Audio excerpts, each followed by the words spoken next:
Well, hello, friends and neighbors. John, your whiskey neighbor here, and welcome out to the front porch. It's been far too long since I've been able to talk to you guys. Startup is a real challenge if you work in the school system. But I thought, well, I got to get a little video out. So I've got a bottle today of some bourbon I want to share with you guys.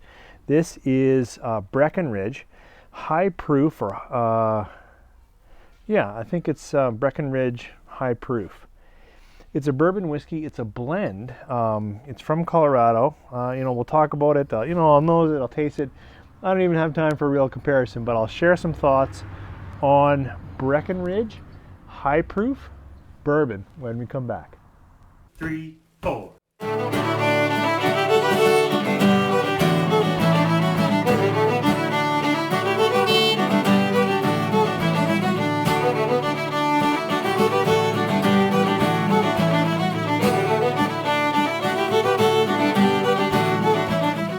Thanks for staying with me as I kind of bumble through the entrance. I came across this bottle of blended bourbon on my way out to see Cousin Brad in BC, and so we looks like it's been on the shelf for a while, but actually it was pretty much a good weekend that we had together and a few tastes when I got back.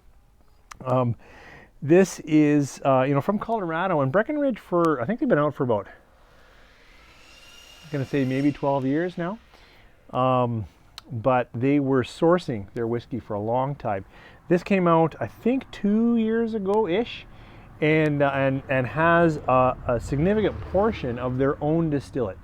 And their distillate's young, 2-3 years old, and it's a high rye, 38% rye, and then balance in corn, a little bit of malted barley. So, aside from that part, that's higher rye, but that it's their own distillate, but blended, I think, with some other sourced, and that part's undisclosed. That's kind of the story. Good looking bottle, got it at a great price. One of my favorite places, Sierra Springs in Airdrie, on the way out to BC, as I said. And this one, being high proof, it's 105 proof or 52.5% alcohol.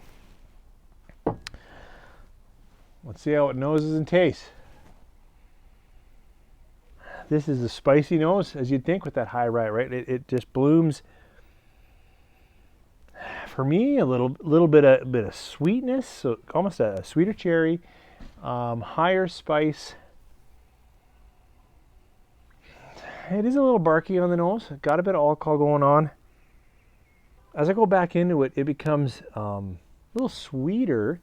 I was already saying sweetness, but it kind of really embraces that sweet profile more than the spicy, prickly profile of the nose. Yeah, a little bit of cinnamon on there, lots of vanilla. Not as thick or as dark caramel in the nose, mostly sweet, and then some of those spices we've been playing around with. All right, well, I hope you got a bit of bourbon in your glass and your week's going well. Cheers.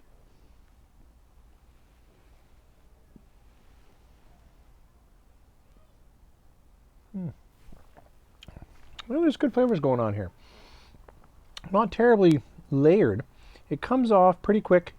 I'm almost more into that spice for me. The fruit drops away. A little bit of almost a graham cracker or something. So there's a little bit of husk or something in the middle.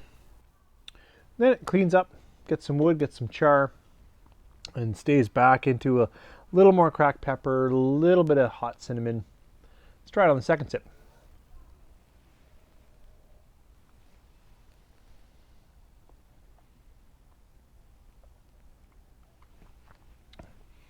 A little more, some cooked cinnamons in there.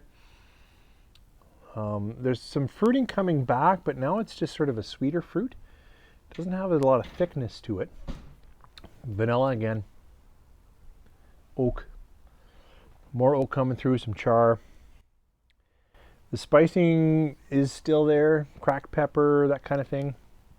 Kind of been all over the place with this description, but I do like it. Tastes a little hot, tastes a little spicy, tastes a little young, that kind of thing, but it's tasty.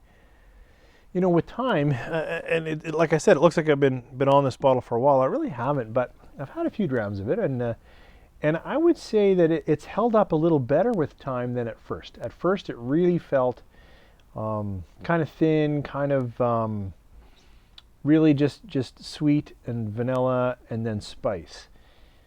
And that's pretty much what I've been saying tonight too, but there is a little bit of body to it. There's a little more, I think I was trying to get at it with that cookie note. There's something that goes on kind of in the middle there that I think is a pretty decent bourbon. Comes out a nice proof, good looking bottle, got it on a good price. All in all, I'm quite happy with this bourbon. I enjoy it. It's solid 3 3/4. It's not pushing into that must-buy territory, but it's good. And I'm glad that they're using their own distillate. I think this is probably more. I imagine they're going to slowly reduce the sourced amount, perhaps, and increase their own distillate, and it'll be their own liquid. So, thanks for joining me. I know it's a midweek release, and I missed both my Saturday and my Sunday videos, but finally caught a break briefly right now and thought I'd shoot some thoughts on this Breckenridge bourbon whiskey. If you guys have had it, they're high proof, or any of their others. I know you got some interesting things, some PX finish and whatnot. Let me know what you think. Let me know what you think of the distillery or any of their liquid. Thanks for joining me. You guys have a great week.